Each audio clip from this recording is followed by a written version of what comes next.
Hey everybody!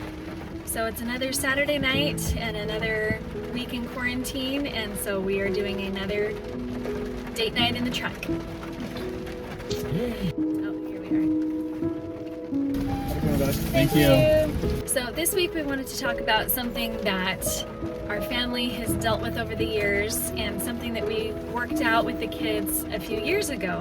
We were planning a big, huge road trip with the kids and we were super excited about it, but we knew that it was going to be a lot of time in the car. And it was spread over a couple of weeks, but all in all, I think we probably spent 72-ish hours together driving, which is a long time. And this was before Lexi was born, so we had 5 kids and we had our van with 8 seats, and we really wanted it to be a fun experience and lots of good memories. And road trips can be a little problematic that way with kids sometimes, As you guys all know. Yeah, so the biggest thing that we were worried about was just the unhealthy conflict and contention, fighting. So we thought long and hard about how we were going to handle this, and we decided to do a little family council. We love family councils, and we just asked the kids, how do you guys want this trip to go? And they had great answers of things, they wanted to have a lot of fun,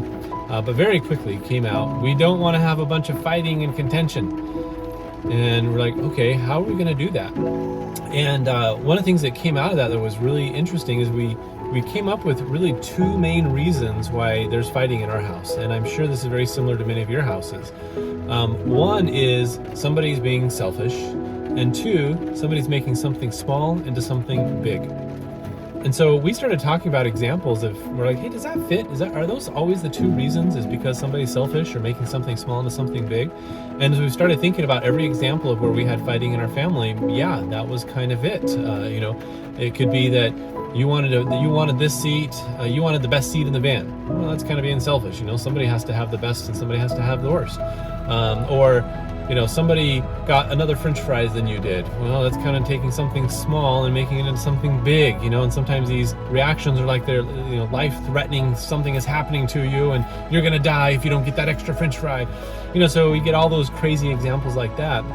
And so it was one of these conversations that it really resonated with the kids when we came up with this, like, wow, that pretty much sums it up.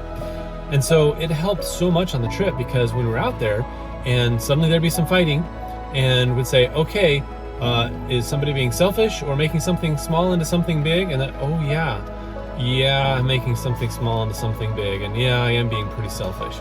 And so the combination of having that conversation beforehand and then being able to refer back to it during the trip helped a ton, both then and afterwards. And we really had a wonderful car trip. If you had to describe the vacation in one word, what word would you use? Unforgettable. Squishy. Unforgettable. Squishy. In the car.